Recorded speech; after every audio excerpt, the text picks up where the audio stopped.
Aujourd'hui, c'est le grand jour.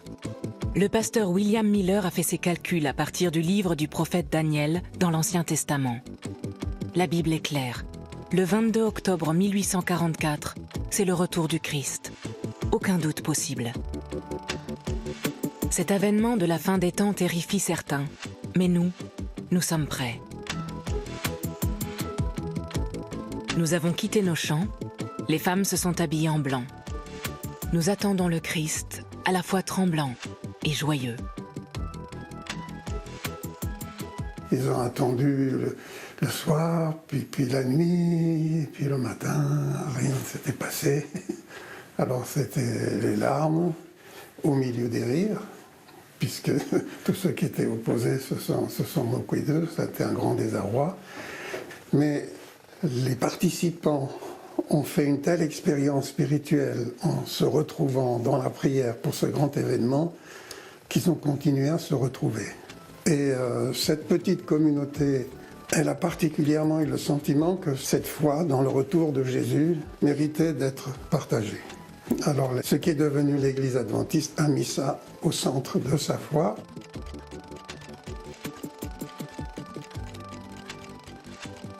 Adventiste, ça vient d'un mot latin, c'est le temps de l'attente du retour de Jésus. Donc l'identité fondamentale de l'adventisme, c'est cette foi dans les promesses du retour de Jésus qui doit orienter tous les choix de la vie.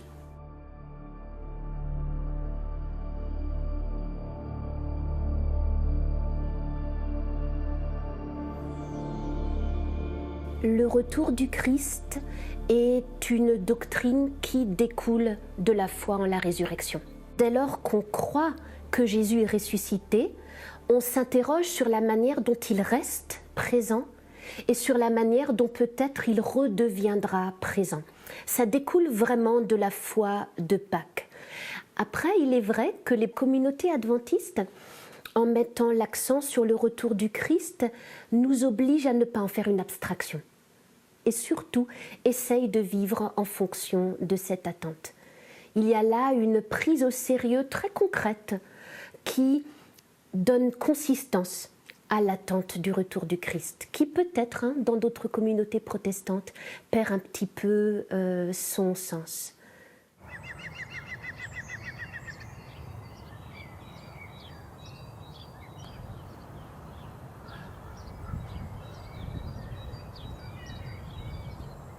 Je vous invite à prier.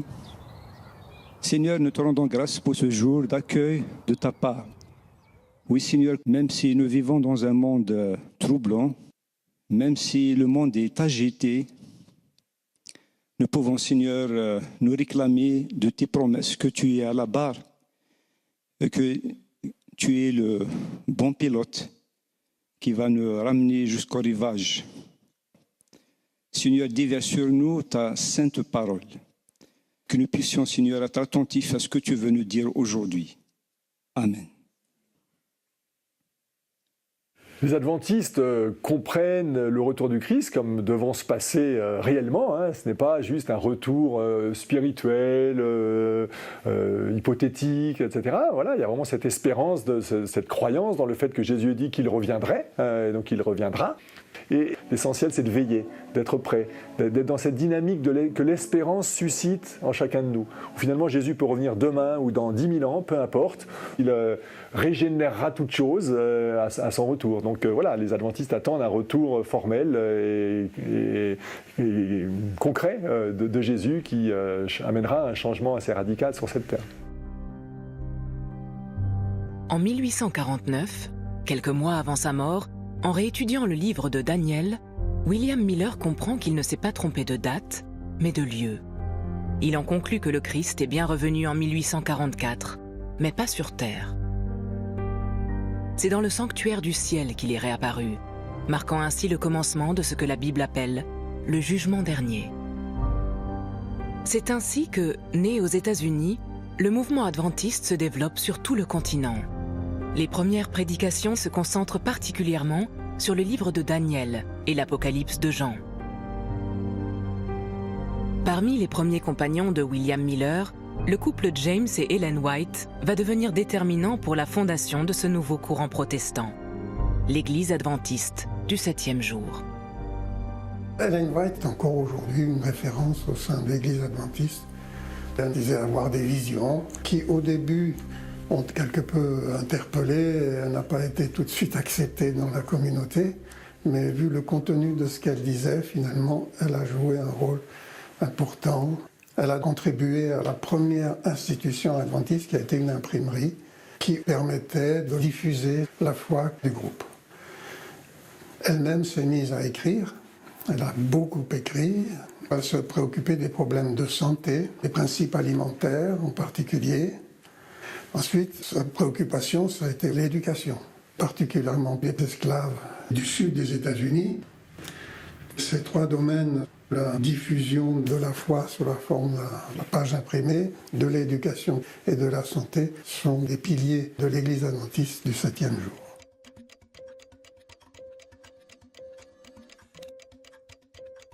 Pourquoi du 7e jour?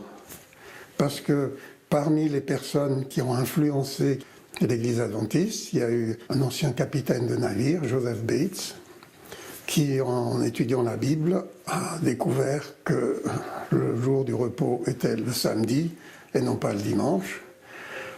Et il a incité les premiers adventistes à observer le samedi comme jour de repos.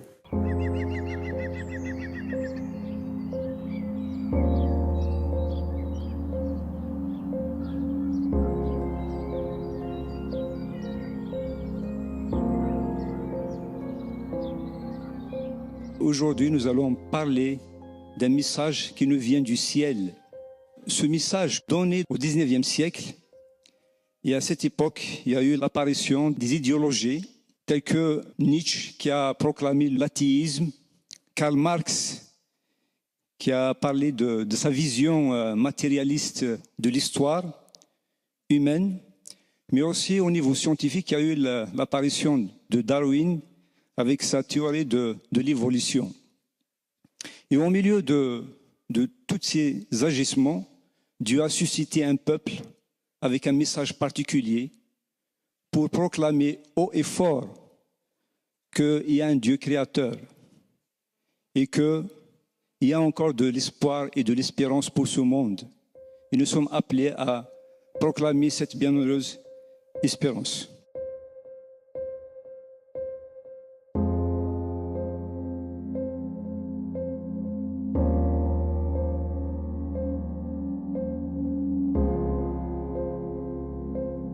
Les communautés qui mettent l'accent sur le retour du Christ s'emparent d'un élément de la foi qu'elles mettent particulièrement en avant et qu'elles mettent les autres communautés chrétiennes au défi d'accueillir aussi. C'est ça le plus important, c'est cette prière. Que ton règne vienne, et c'est l'exclamation qu'on a à la fin, tout à la fin du livre de l'Apocalypse de Jean, « Viens Seigneur Jésus ». C'est tout à fait étonnant qu'alors qu'on nous a décrit l'Apocalypse, avec le nouveau ciel, la nouvelle terre, Dieu qui redescend vivre avec les humains, l'Apocalypse ne se termine pas en disant « et ils vécurent heureux et eurent beaucoup d'enfants », donc voilà. Mais l'Apocalypse se termine par cette exclamation « Viens Seigneur Jésus ». Et finalement, les apocalypses sont là pour nous inviter à donner du sens à l'histoire. Et je trouve que c'est une question qui est très très actuelle. Est-ce qu'on attend vraiment la fin des temps? Est-ce que Dieu dirige l'histoire? Est-ce qu'on y croit encore? Et je crois qu'il faut dire que si on veut être un peu sérieux, on ne peut pas complètement faire l'économie de l'idée que Dieu dirige l'histoire. La question, c'est comment?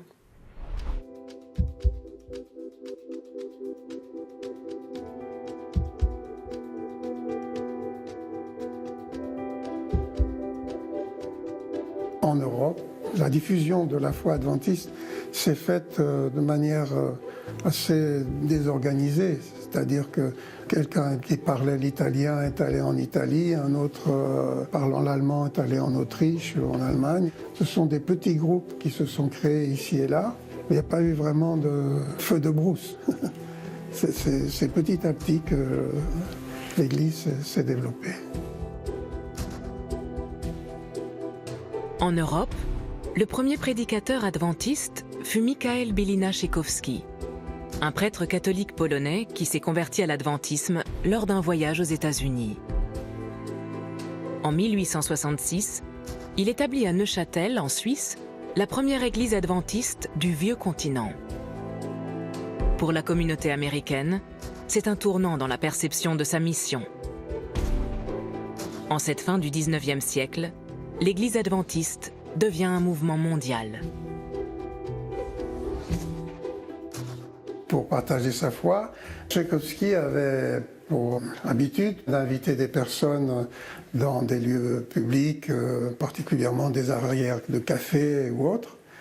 Et comme les gens n'avaient pas de Bible ni rien, il déroulait son tableau ici et présentait en particulier le livre de Daniel, la prophétie du livre de Daniel. Alors, on voit ici à gauche une statue, c'est le roi Nebuchadnezzar qui a vu dans un rêve une statue qui avait une tête d'or. La tête, c'est l'empire de Babylone.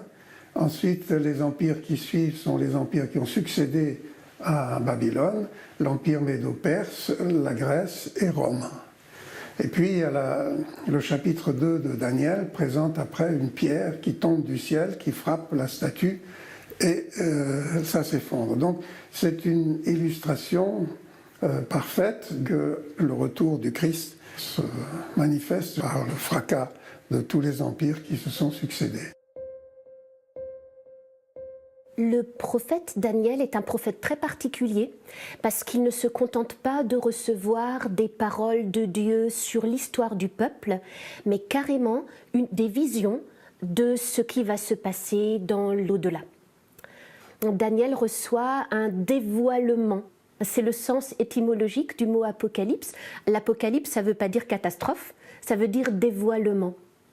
Et donc on dévoile à Daniel la vision de Dieu sur l'histoire qui court vers sa fin. Finalement, ce type de livre est censé dévoiler un temps qu'on ne connaît pas et aussi, le cas échéant, un espace qu'on ne connaît pas.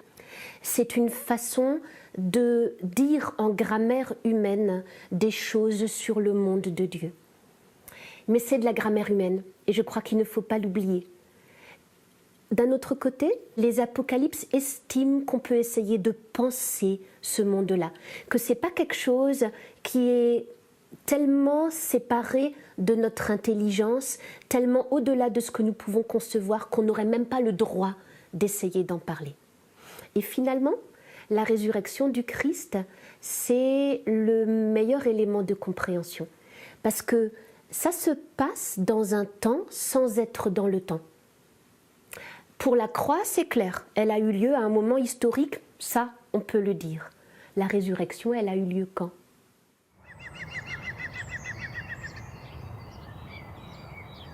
La veille de sa mort, Jésus s'est retrouvé avec ses disciples. Et au cours de ce repas de Pâques, bien sûr, il a à un moment donné pris la coupe et pris le pain, mais il a fait autre chose. Et Jésus décide d'aller prendre les bassines qui étaient dans un coin de la pièce et dit, mes disciples, je vais vous laver les pieds. Et Jésus dira, c'est Jean 13 qui nous le rapporte, dès lors, si je vous ai lavé les pieds, moi le Seigneur et le Maître, vous devez vous aussi vous laver les pieds les uns aux autres, car c'est un exemple que je vous ai donné. Ce que j'ai fait pour vous, faites-le vous aussi. La Bible reste, et je pense restera dans l'Église adventiste, la source d'autorité. Nous tendons à avoir une lecture qui reste historiciste dans le sens, non pas d'un littéralisme exacerbé, mais d'un ancrage des événements bibliques, des promesses bibliques, des prophéties bibliques liées dans ce temps. Donc les adventistes croient que effectivement Dieu réinstaurera son royaume sur cette terre, comme les textes bibliques le disent, et que finalement tous ceux qui sont morts se sont endormis et que Dieu les recréera pour la vie éternelle. L'adventiste a cet attachement au texte. La Bible est la référence absolue. Un exemple, les adventistes observent le sabbat. Pas parce que c'est le sabbat des Juifs, c'est parce que la Bible parle du sabbat, du début jusqu'à la fin, et il y a cet attachement à l'écriture.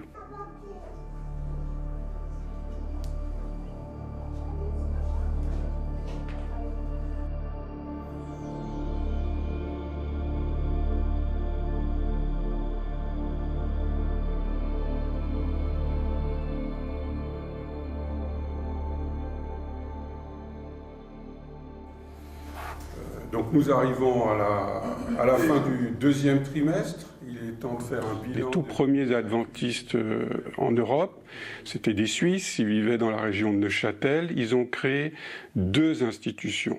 Autour de 1860-70, d'abord ils créent une imprimerie, parce qu'à l'époque, la diffusion du message se faisait beaucoup par des articles, des petites brochures. La deuxième institution qu'il crée, c'est une école pour les pasteurs, pour les missionnaires, qui est fondée en 1893, il y a 130 ans exactement. Et cette école, elle va rester 28 ans en Suisse et déménager il y a 102 ans sur la commune de Collonges-sous-Salève en Haute-Savoie. Et c'est cette école qui va former la plupart des pasteurs ou des missionnaires adventistes qui vont partir dans toute la francophonie, en Afrique, et toute la francophonie adventiste a un lien avec Collonges.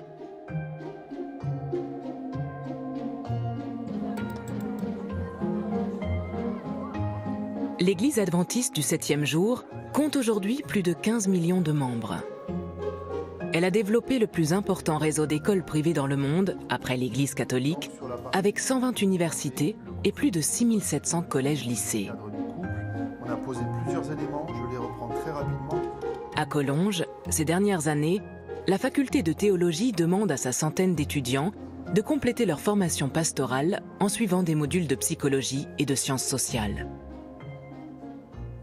La première chose, quand la personne nous raconte sa situation, bien sûr, on demande, on a vu qu'il faut poser des questions d'éclaircissement.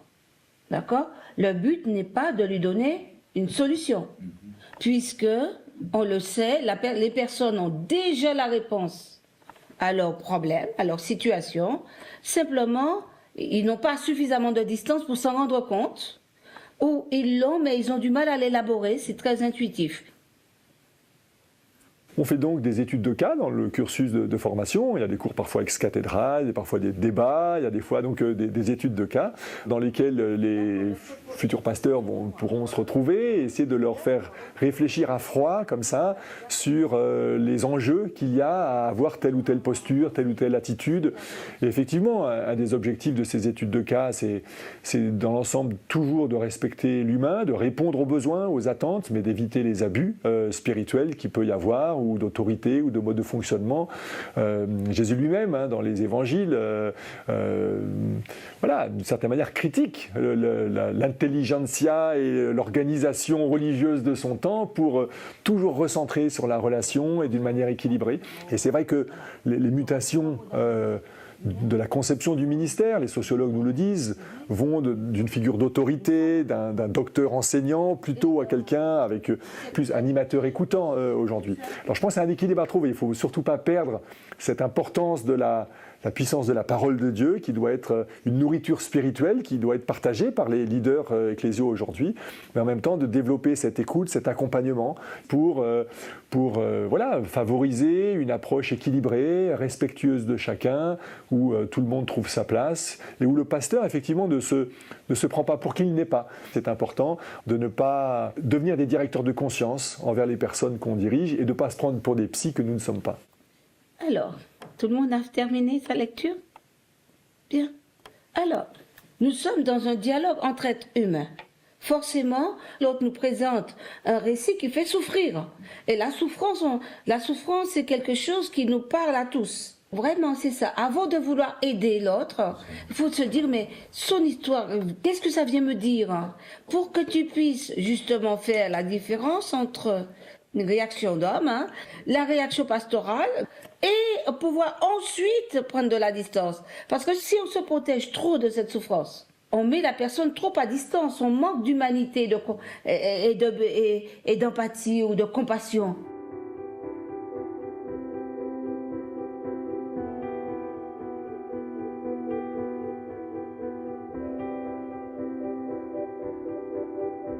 Il y a encore 2 sujets qui sont les sources de conflits assez régulières dans le couple. Et je ne pense pas que ça va venir facilement celui-là, soit parce que vous pensez puis vous osez peut-être pas le dire, soit parce que vous y pensez tout simplement pas. Ok, la sexualité. On peut dire, bah attends, c'est pas un sujet de dispute normalement. Bah, faut voir. Et là aussi, quelle est la conception? Qu'est-ce que c'est dans le couple? Et c'est important d'y penser. Qu'est-ce que c'est pour moi la sexualité? Et de nouveau, quelle place va prendre la Bible là-dedans? Il y a un passage dans les lettres de Paul. Il va venir sur la notion de dire que vous ne vous appartenez pas à vous-même, vous êtes aussi à l'autre. Alors moi je vous pose la question. Le corps de l'autre, il m'appartient. J'en dispose comme je veux ou pas? Ça, c'est... Le fondement même de la sexualité dans la Bible passe d'abord par le consentement. Par rapport à ça, j'attire votre attention sur un élément qui est important. Dans la Bible, dans les lois du Lévitique, Dieu, il dit toutes les unions sexuelles qui sont illicites. Alors là-dedans, il fait la liste. On ne doit pas coucher avec le grand-père, avec tonton, avec tati. Il fait toute une liste. Il passe même par les animaux. Oui, oui.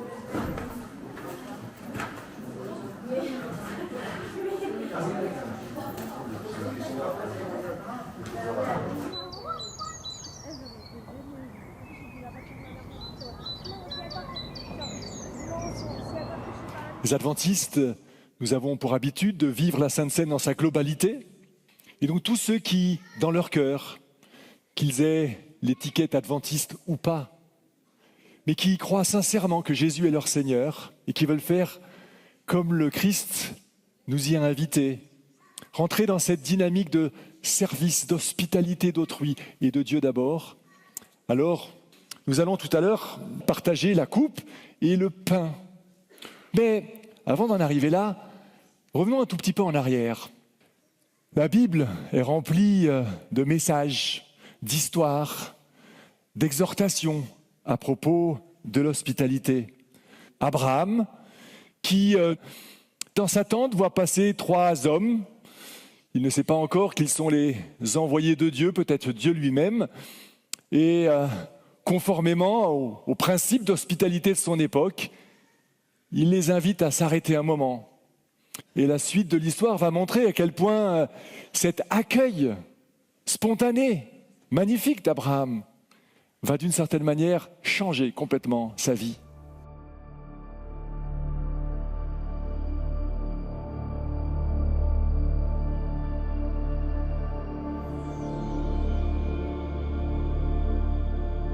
Après l'édition et l'éducation, la santé est le dernier des 3 piliers préconisés par Ellen White. Dès sa fondation, l'Église adventiste invite ses membres à privilégier la santé dans sa globalité, biologique, le corps, psychologique, l'âme, et spirituelle, l'esprit. Ainsi, les premiers adventistes recommandent la pratique quotidienne d'activités physiques, la marche dans la nature et le végétarisme.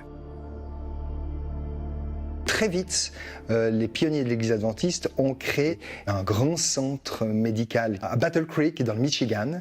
Ils ont construit un sanitarium, c'était un lieu de promotion de la santé, sous la direction du docteur Kellogg, les fameux cornflakes, qui était un des membres fondateurs aussi de l'Église adventiste, qui a donné une impulsion aussi, et une priorité même, dans cette vision globale de la santé, qu'on appelle aujourd'hui vision holistique.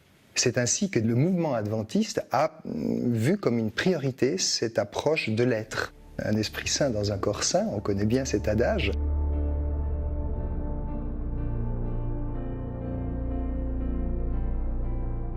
En 1904, sur les berges du lac Léman, dans le domaine de la Linière, le premier centre de santé adventiste d'Europe est créé par le docteur de Forest, un proche collaborateur du docteur Kellogg. Aujourd'hui, à la pointe de la médecine pluridisciplinaire et de la communication, la clinique de la Linière s'investit particulièrement dans la diététique, la neuropsychologie, la réadaptation cardiovasculaire et la rhumatologie.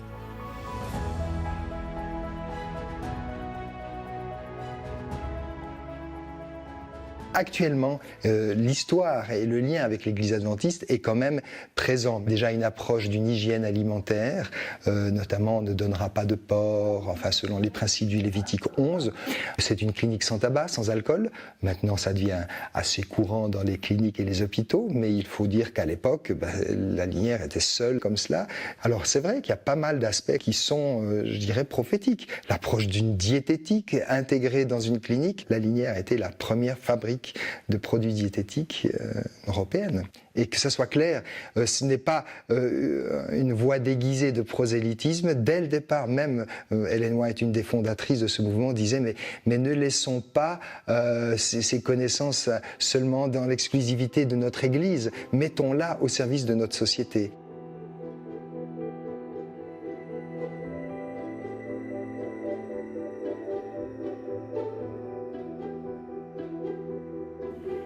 Le Seigneur Jésus, dans la nuit où il fut livré, prit du pain, et après avoir rendu grâce, il le rompit et dit « Ceci est mon corps qui est pour vous, faites cela en mémoire de moi. Mangeons-en tous. »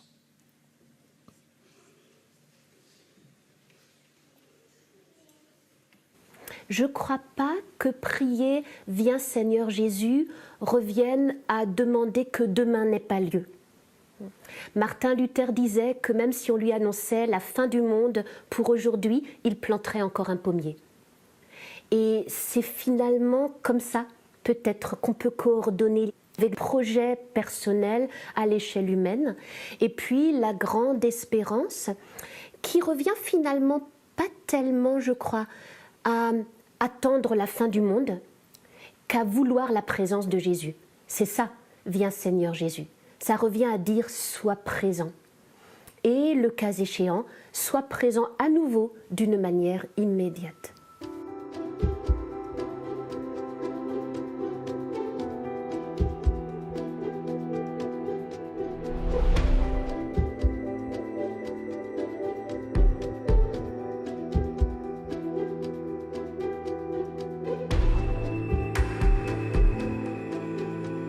Fais venir sur nous ton esprit, qu'il dilate notre cœur pour que nous ne refusions personne, qu'il charge avec nous ses aliments de ta parole et de ta présence, que nos gestes et nos actes rappellent la mort et la résurrection de Jésus. Ainsi, par avance, nous prendrons part à la vie éternelle, où ton Fils, à nouveau, boira le fruit de la vigne avec tes enfants réunis.